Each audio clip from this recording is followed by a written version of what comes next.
और शर्म आनी चाहिए भारतीय समाज को, जिसने 1966 के उस नरसंहार को ऐसे छुपा लिया जैसे वो कभी इतिहास के पन्नों में था ही नहीं।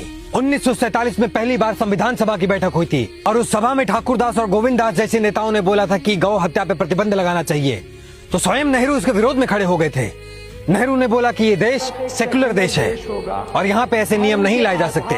1955 में नेहरू ने वापस से गौ हत्या को रोकने का विरोध किया और उन्होंने बोला कि अगर गौ हत्या रोकी गई तो मैं प्रधानमंत्री के पद से इस्तीफा दे दूंगा। तो मैं प्रधानमंत्री पद से और नेहरू के निधन के बाद इंदिरा गांधी ने बोला कि अगर 67 का चुनाव इंडियन नेशनल कांग्रेस जीत जाती है तो मैं पूरे भारत में गौ हत्या पे प्रतिबंध लगवा दूंगी।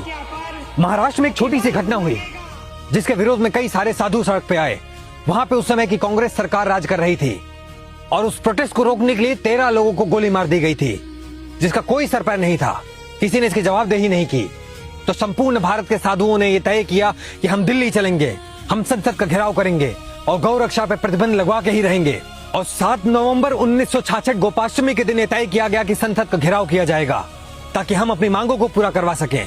जब मौजूदा सरकार को समझ में आ गया कि यह आंदोलन रुकने वाला नहीं, तो खुलेआम साधु संतों के ऊपर गोलियां चलवा दी गई थी।